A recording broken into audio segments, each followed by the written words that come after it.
Wuthering Heights, Audiobook. Chapter 21.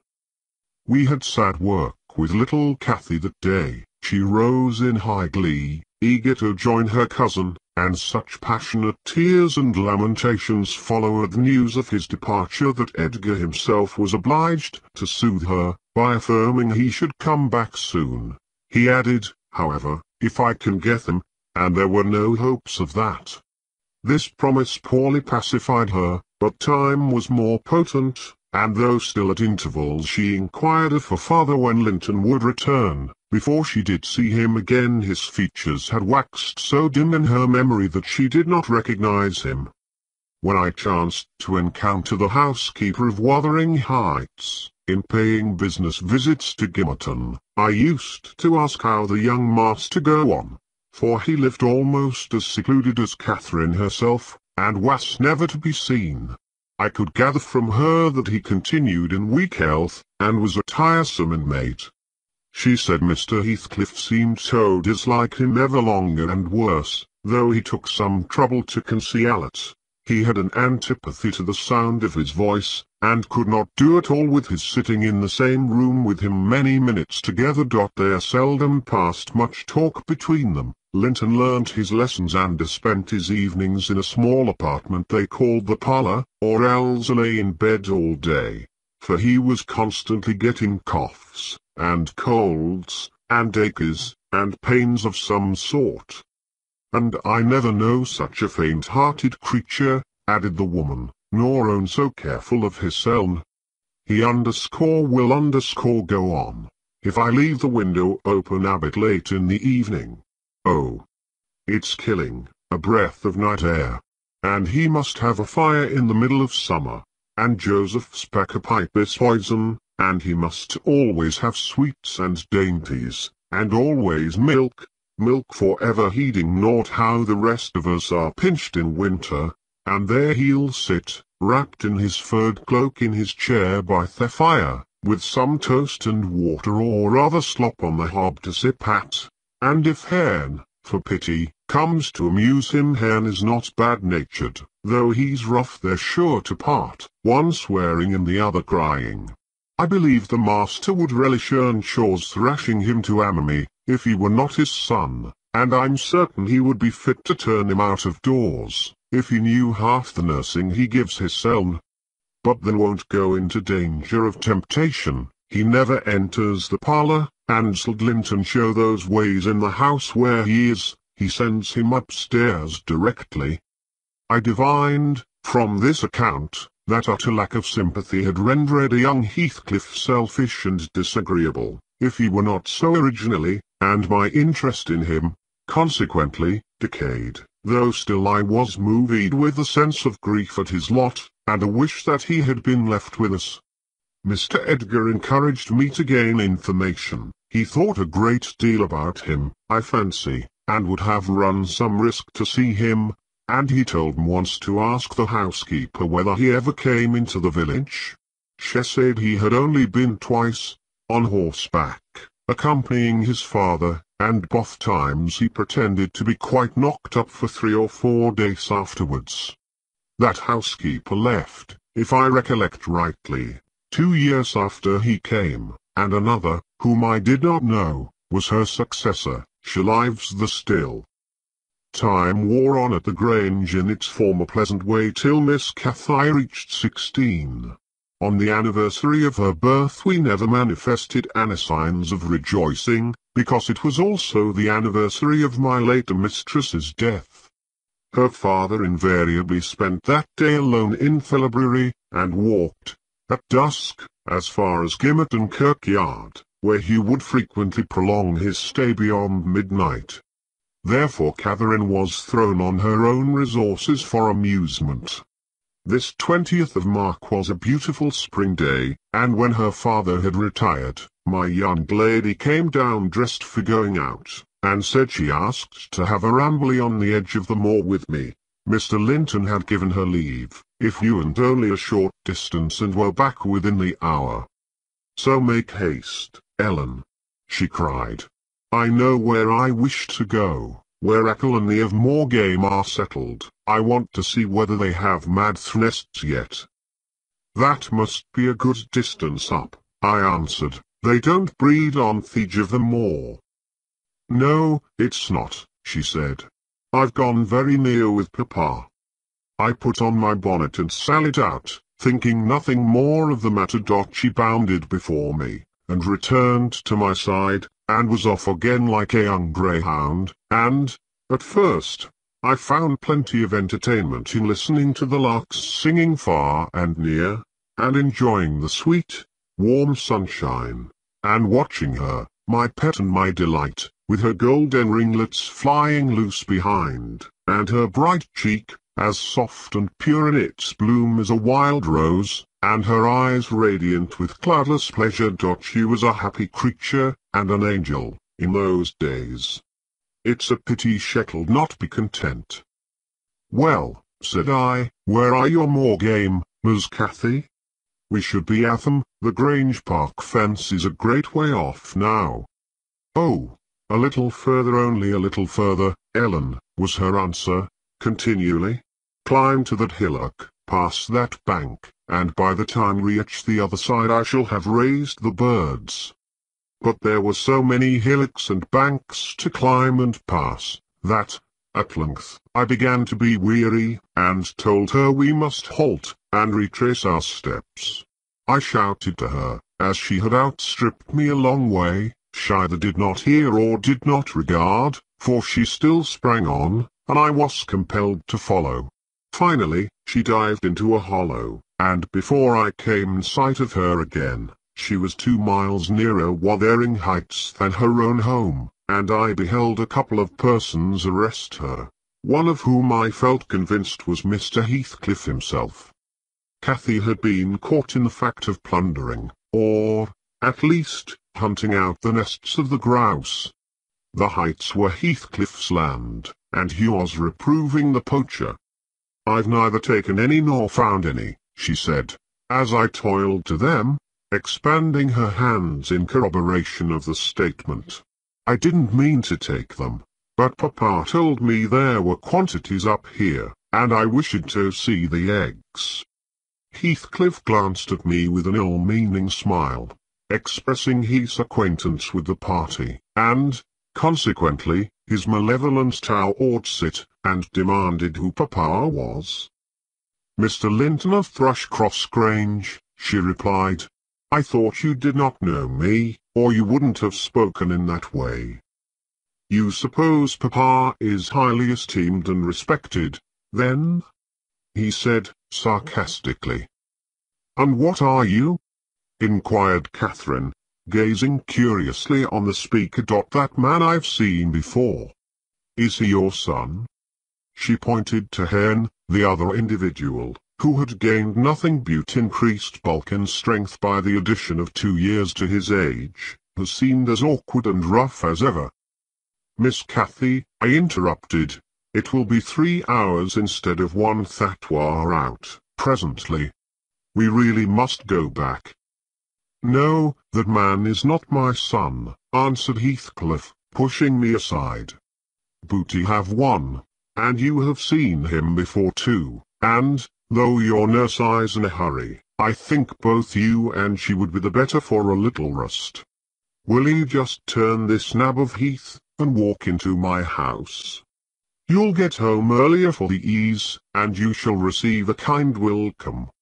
I whispered Catherine that she mustn't, on any account, accede to their proposal. It was entirely out of the question. Why? She asked, aloud. I'm tired of running, and the ground is dewy. I can't sit here. Let us go, Ellen. Besides, he says I have seen his son. He's mistaken, I think, but I guess where he lives. At the farmhouse I visited in coming from Penistone Crags. Don't you? I do. Come, Nelly, hold your tongue. It will be a treat for her to look in on us. Hen, get forwards with the lass. You shall walk with me, Nelly. No, she's not going to any such place, I cried, struggling to release my arm, which he had seized, but she was almost at the door, stones already, scampering round the brow at full speed. Her appointed companion did not pretend to escort her. He shied off by the roadside, and vanished. "Mr. Heathcliff, it's very wrong," I continued. "You know you mean no good. And there she'll see Linton, and all will be told as soon as ever return, and I shall have the blame." "I want her to see Linton," he answered. "He's looking better these few days. It's not often he's fit to be seen. And we'll soon persuade her to keep the visit secret. Where is the harm of it?" "The harm of it is, that her father would hate me if he found I suffered her to enter your house, and I am convinced you have a bad design in encouraging her to do so," I replied. "My design is as honest as possible. I'll inform you of its whole scope," he said. "That the two cousins may fall in love, and get married. I'm acting generously to your master. His young chit has no expectations, and should she second my wishes she'll be provided for at once as joint successor with Linton." "If Linton died," I answered, "and his life is quite uncertain, Catherine would be the heir." "No, she would not," he said. "There is no clause in their will to secure it so. His property would go to me, but, to prevent disputes, I desireth union, and am resolved to bring it about. And I'm resolved she shall never approach your house with me again," I returned, as we reached the gate, where Miss Cathy waited our coming. Heathcliff bade me be quiet, and, preceding us up the path, hastened to open the door. My young lady gave him several looks, as if she could not exactly make up her mind what to think of him, but now he smiled when he met her eye, and softened his voice in addressing her, and I was foolish enough to imagine the memory of her mother might disarm him from desiring her injury. Linton stood on the hearth. He had been out walking in Thieffields, for his cap was on, and he was calling to Joseph to bring him dress shoes. He had grown tall of his age, still wanting some months of 16. His features were pretty yet, and his eye and complexion brighter than I remembered them, though with merely temporary lustre borrowed from the salubrious air and genial sun. "Now, who is that?" asked Mr. Heathcliff, turning to Cathy. "Can you tell?" "Your son?" she said, having doubtfully surveyed, first one and then the other. "Yes, yes," answered he, "but is this the only time you have beheld him? Think. Ah, you have a short memory. Linton, don't you recall it was that you used to tease us so with wishing to see?" "What, Linton?" cried Cathy, kindling into joyful surprise at the name. "Is that little Linton? He's taller than I am. Are you Linton?" The youth stepped forward, and acknowledged himself. She kissed him fervently, and they gazed with wonder at the change time had wrought in the appearance of each. Catherine had reached her full height, her figure was both plump and slender, elastic as steel, and her whole aspect sparkling with health and spirits. Linton's looks and movements were very languid, and his form extremely slight, but there was a grace in his manner that mitigated these defects, and rendered him not unpleasing. After exchanging numerous marks of fondness with him, his cousin went to Mr. Heathcliff, who lingered by the door, dividing his attention between the objects inside and those that lay without, pretending, that is, to observe the latter, and really noting the former alone. "And you are my uncle, then?" she cried, reaching up to salute him. "I thought I liked you, though you were cross at first. Why don't you visit at the Grange with Linton? To live all these years such close neighbours, and never see us, is odd. What have you done so for?" "I visited it once or twice too often before you were born," he answered. "Damn it.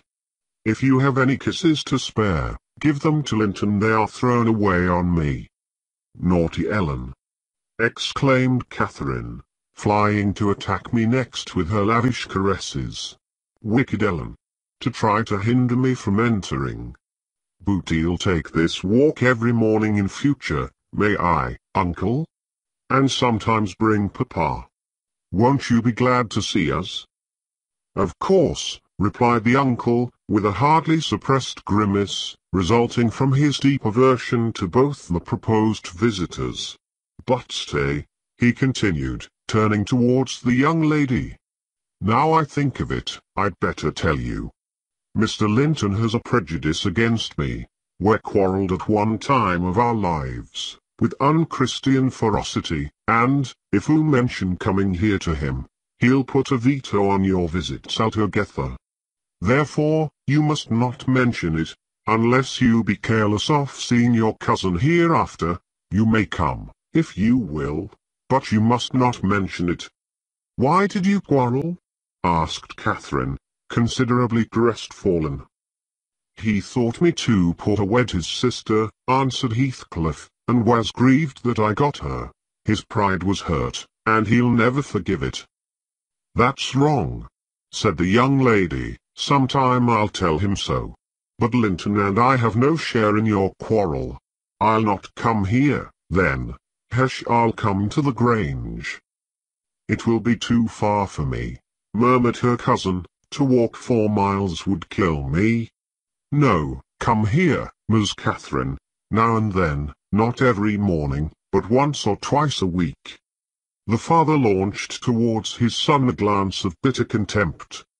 I am afraid, Nelly, I shall lose my labour, he muttered to me. Miss Catherine, as the ninny calls her, will discover his value, and send him to the devil.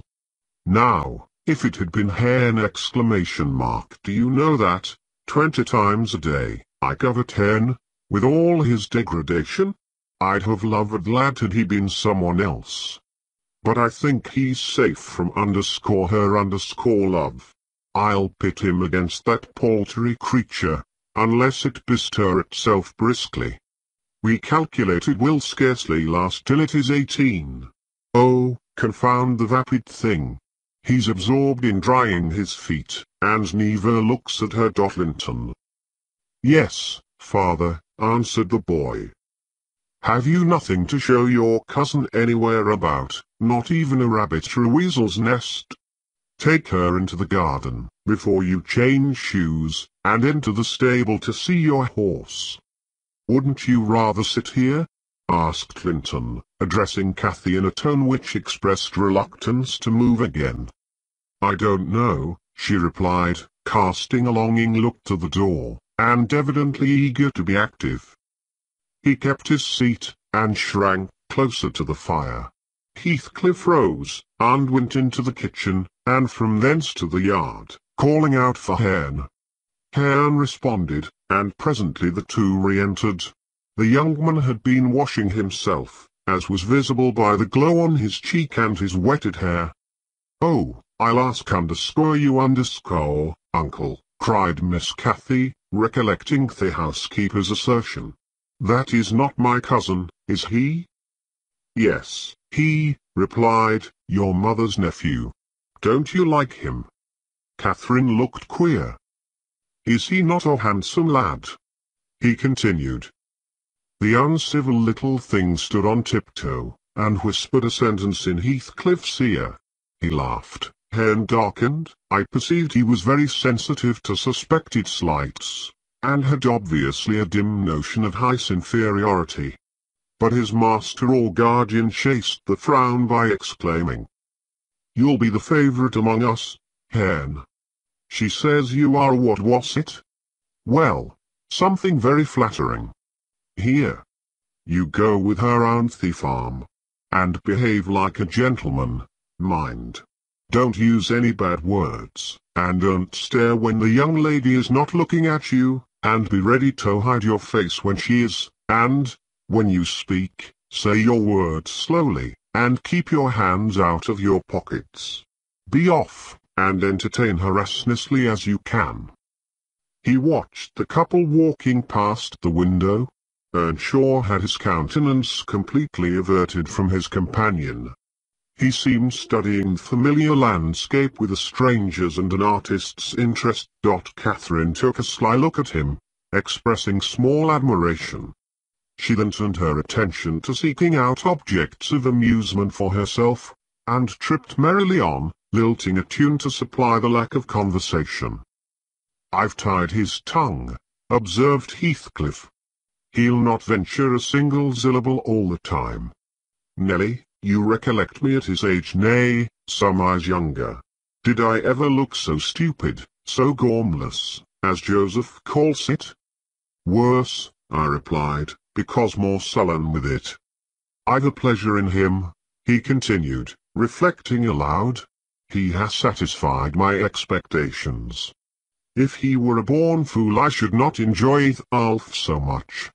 But he's no fool, and I can sympathize with all his feelings, having felt them myself. I know what he suffers now, for instance, exactly. It is merely a beginning of what he shall suffer, though. And he'll never be able to emerge from his bathos of coarseness and ignorance. I've got him faster than his scoundrel of a father secured me, and lower, for he takes a pride in his brutishness. Yvette taught him to scorn everything extra-animal as silly and weak. Don't you think Hindley would be proud of his son, if he could see him?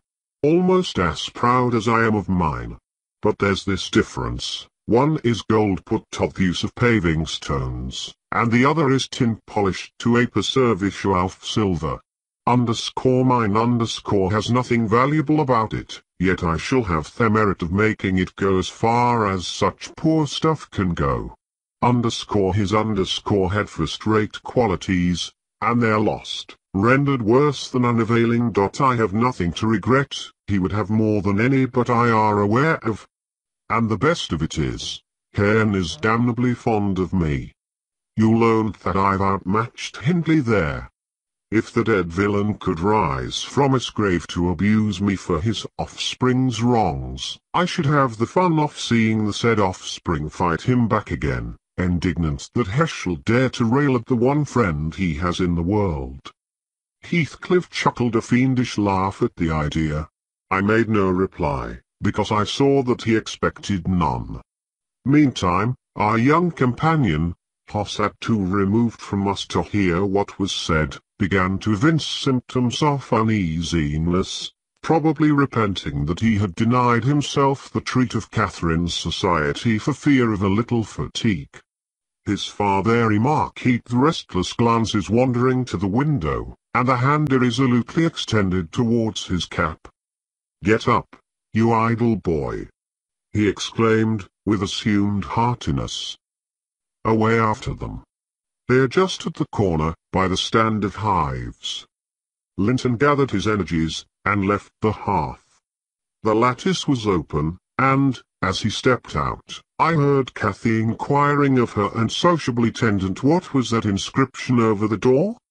Cairn stared up, and scratched his head like a true clown. "It's some damnable writing," he answered. "I cannot read it." "Can't read it?" cried Catherine. "I can read it, it's English. But I want to know why it is there." Linton giggled, the first appearance of mirth he had exhibited. "He does not know his letters," he said to his cousin. "Could you believe in the existence of such a colossal dunce?" "Is he all as he should be?" asked Miss Cathy, seriously, "or is he simple, not right? I've questioned him twice now, and each time he looked so stupid I think he does not understand me. I can hardly understand him, I'm sure." Linton repeated his laugh, and glanced at her tauntingly. He certainly did not seem quite clear of comprehension at that moment. "There's nothing the matter but laziness, is there, Earnshaw?" he said. "My cousin fancies you are an idiot. That you experience the consequence of scorning book learning, as you would say. Have you noticed, Catherine, his frightful Yorkshire pronunciation?" "Why, where the devil is the use on't?" growled Hen, more ready in answering his daily companion. He was about to enlarge further, but that woe youngsters broke into a noisy fit of merriment, my giddy miss being delighted to discover that she might turn his strange talk to matter of amusement. "Where is the use of the devil in that sentence?" tittered Linton. "Papa told you not to say any bad words, and you can't open your mouth with Howdone. Do try to behave like a gentleman, now do. If thou weren't more a lass than a lad, I'd fell thee this minute, I would." "Pitiful lath of a crater," retorted the angry boor, retreating, while his face burned with mingled rage and mortification. For he was conscious of being insulted, and embarrassed how to resent it. Mr. Heathcliff, having overheard the conversation, as well as I, smiled when he saw him go, but immediately afterwards cast a look of singular aversion on the flippant bear, who remained chattering in the doorway, the boy finding animation enough while discussing Hen's faults and deficiencies, and relating anecdotes of his goings-on, and the girl relishing his pert and spiteful sayings, without considering the nature they evinced. I began to dislike, more than to compassionate Linton, and to excuse his father in some measure for holding him cheap. We stayed till afternoon. I could not tear Miss Cathy away sooner, but happily my master had not quitted his apartment, and remained ignorant of a prolonged absence. As we walked home, I would fain have enlightened me charge on the characters of the people we had quitted, but she got it into her head that I was prejudiced against them. "Aha!" she cried, "you take papa's side, Ellen. You are partial, I know, or else you wouldn't have cheated me so many years into the notion that Linton lived a long way from here. I'm really extremely angry, only am so pleased I can't show it. But you must hold your tongue about my uncle. He's my uncle, remember, and I'll scold papa for quarrelling with him." And so she ran on, till I relinquished the endeavour to convince her of the mistake. She did not mention the visit that night, because she did not see Mr. Linton. Next day it all came out, sadly to my chagrin, and still I was not altogether sorry. I thought the burden of directing and warning would be more efficiently borne by him than me. But he was too timid in giving satisfactory reasons for his wish that she should shun connection with the household of the Heights, and Catherine liked good reasons for every restraint that harassed her petted will. "Papa," she exclaimed, after the morning's salutations, "guess whom I saw yesterday, in my walk on the moors." "Ah, Papa," you started. "You've not done right, have you, now? I saw, but listen, and you shall hear how I found you out, and Ellen, who is in league with you, and yet pretended to pity me so, when I kept hoping, and was always disappointed about Linton's coming back." She gave a faithful account of her excursion and its consequences, and my master, though he cast more than one reproachful look at me, said nothing till she had concluded. Then he drew her to him, and asked if she knew he had concealed Linton's near neighbourhood from her. Could she think it was to deny her a pleasure that she might harmlessly enjoy? "It was because you disliked Mr. Heathcliff," she answered. "Then you believe I care more for my own feelings than yours, Cathy?" He said. "No, it was not because I disliked Mr. Heathcliff, but because Mr. Heathcliff dislikes me, and is a most diabolical man, delighting to run and ruin those he hates, if they give him the slightest opportunity. He knew that you could not keep up an acquaintance with your cousin without being brought into contact with him, and I knew he would detest you on account, so for your own good, and nothing else, I took precautions that you should not see Linton again. I meant to explain this some time as I grew older, and I'm sorry I delayed it." "But Mr. Heathcliff was quite cordial, Papa," observed Catherine, not at all convinced, "and he didn't object to us seeing each other. He said I might come to his house when I pleased, only I must not tell you, because he had quarrelled with him, and would not forgive him for marrying Aunt Isabella. And you won't. You are the one to be blamed. He is willing to let us be friends. At least, Linton and I, and you are not. My master, perceiving that she would not take his word for her uncle-in-law's evil disposition, gave a hasty sketch of his conduct to Isabella, and the manner in which Wuthering Heights became his property. He could not bear to discourse long upon the topic, for though he spoke little of it, he still felt the same horror and detestation of his ancient enemy that had occupied his heart ever since Mrs. Linton's death. She might have been living yet, if it had not been for him. Was his constant bitter reflection, and, in his eyes, Heathcliff seemed a murderer. Miss Cathy, conversant with no bad deeds except her own slight acts of disobedience, injustice, and passion, arising from hot temper and thoughtlessness, and repented of on the day they were committed, was amazed at the blackness of spirit that could brood on and cover revenge for years, and deliberately prosecute its plans without a visitation of remorse. She appeared so deeply impressed and shocked at this new view of human nature, excluded from all her studies and all her ideas till now, that Mr. Edgar deemed it unnecessary to pursue the subject. He merely added, "You will know hereafter, darling, why I wish you to avoid this house and family. Now return to your old employments and amusements, and think no more about them." Catherine kissed her father, and sat down quietly to her lessons for a couple of hours, according to custom. Then she accompanied him into the grounds, and the whole day passed as usual. But in the evening, when she had retired to her room, and I went to help her to undress, I found her crying, on her knees by the bedside. "Oh, fie, silly child!" I exclaimed.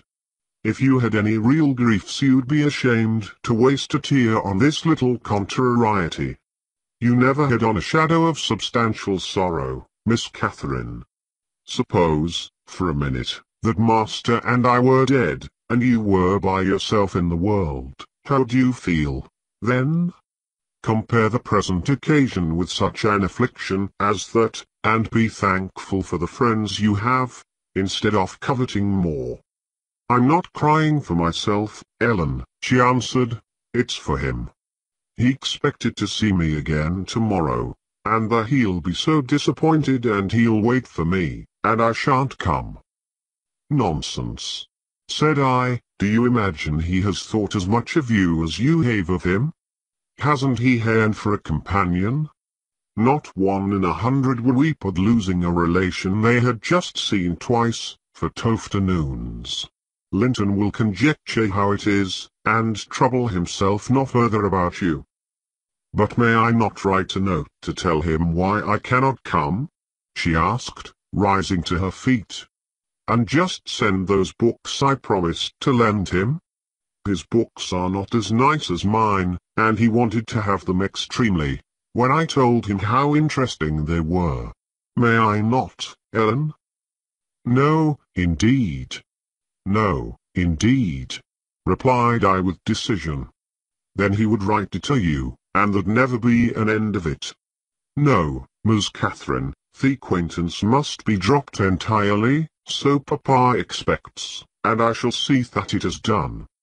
"But how can one little note—" she recommenced, putting on an imploring countenance. "Silence," I interrupted. "We'll not begin with your little notes. Get into bed." She threw at me a very naughty look, so naughty that I would not kiss her good night at first. I covered her up, and shut her door, in great displeasure, but, repenting halfway, I returned softly, and lo!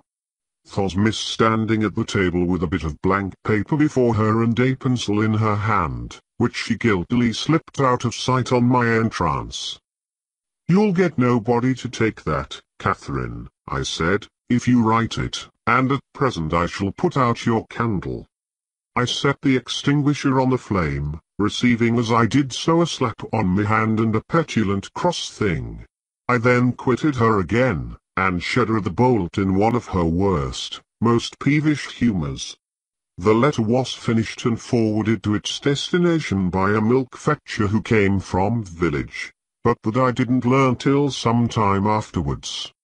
Weeks passed on, and Cathy recovered her temper, though she grew wondrous fond of stealing off to corners by herself, and often, if I came near her suddenly while reading, she would start and bend over the book, evidently desirous to hide it, and I detected edges of loose paper sticking out on the leaves.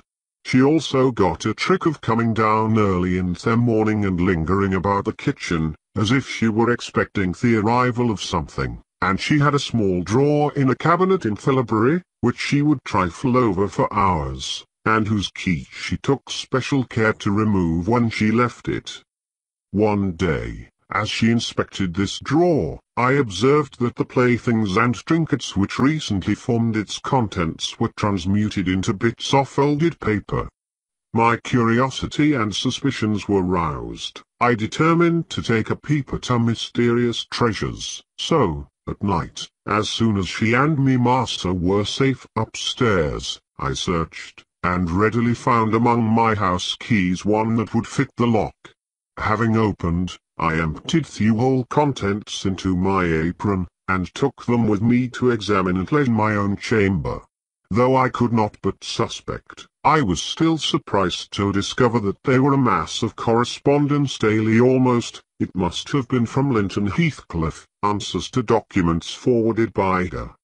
The earlier dated were embarrassed and short. Gradually, however, they expanded into copious love letters, foolish, as the age of few writer rendered natural, yet with touches here and there which I thought we had borrowed from a more experienced source.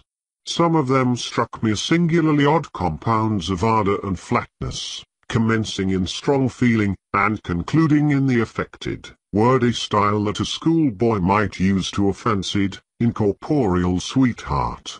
Whether they satisfied Cathy I don't know, but they appeared very worthless trash to me. After turning over as many as I thought proper, I tied them in a handkerchief and set them aside, relocking the vacant drawer. Following her habit, my young lady descended early, and visited the kitchen. I watched her go to the door, on the arrival of a certain little boy, and, while the dairymaid filled his can, she tucked something into his jacket pocket, and plucked something out. I went round by the garden, and laid wait for the messenger, who fought valorously to defend his trust, and we spilt the milk between us, but I succeeded in abstracting the epistle, and, threatening serious consequences if he did not look sharp home, I remained under the wall and perused Miss Cathy's affectionate composition. It was more simple and more eloquent than her cousins, very pretty and very silly. I shook my head, and went meditating into the house. The day being wet, she could not divert herself with rambling about the park, so, at the conclusion of her morning studies, she resorted to the solace of the drawer. Her father sat reading at the table, and I, on purpose, had sought a bit of work in some unripped fringes of the window curtain, keeping my eye steadily fixed on her proceedings. Never did any bird flying back to a plunder-red nest, which it had left brimful of chirping young ones, express more complete despair, in its anguished cries and flutterings, than she by her single O. And the change that transfigured her late happy countenance. Mr. Linton looked up. "What is the matter, love? Have you hurt yourself?" he said.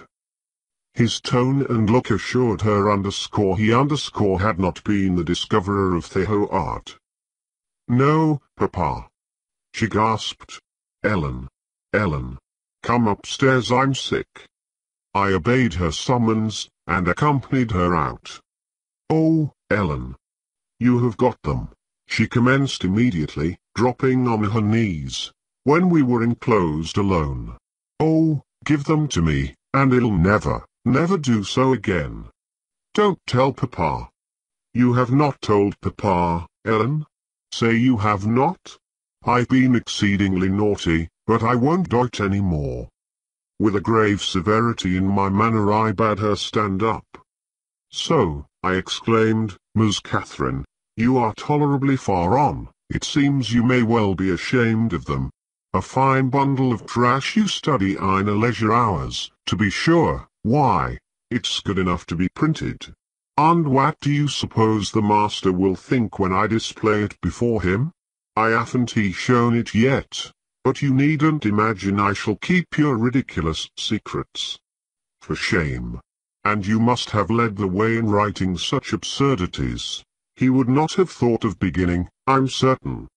I didn't, sobbed Cathy, fit to break her heart. "I didn't once think of loving him till loving cried I, as scornfully as I could utter the word. Loving exclamation mark. Did anybody ever hear the like? I might just as well talk of loving Themilla, who comes once a year to buy our corn. Pretty loving, indeed. And both times together you have seen Linton hardly 4 hours in your life. Now here is the babyish trash. I'm going with it to the library, and we'll see what your father says to such loving. She sprang at her precious epistles, but I held them above my head, and then she poured out further frantic entreaties that I would burn them, do anything rather than show them.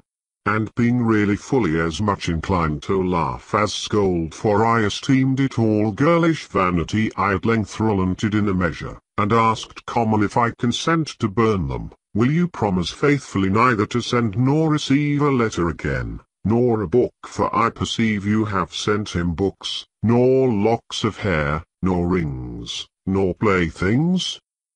"We don't send playthings," cried Catherine, her pride overcoming her shame. "Nor anything at all, then, my lady?" I said. "Unless you will, here I go." "I promise, Ellen," she cried, catching my dress. "Oh, put them in the fire, do. But when I proceeded to open a place with the poker, the sacrifice was too painful to be borne. She earnestly supplicated that I would spare her one or two, Ellen, to keep for Linton's sake. I unknotted the handkerchief, and commenced dropping them in from an angle, and the flame curled up the chimney. "I will have one, you cruel wretch!" she screamed, darting her hand into the fire, and drawing forth some half-consumed fragments, at the expense of her fingers. "Very well, and I will have some to exhibit to Papa," I answered, shaking back the rest into the bundle, and turning anew to the door. She emptied her blackened pieces into the flames, and motioned me to finish the immolation. It was done. I stirred up the ashes, and interred them under a shovelful of coals, and she mutely, and with a sense of intense injury, retired to her private apartment. I descended to tell my master that the young lady's qualm of sickness was almost gone, but he judged it best for her to lie down a while. She wouldn't dine, but she appeared at tea, pale, and red about the eyes, and marvellously subdued in outward aspect. Next morning I answered the letter by a slip of paper, inscribed, "Master Heathcliff is requested to send no more notice to Miss Linton, as she will not receive them," and, henceforth, the little boy came with vacant pockets.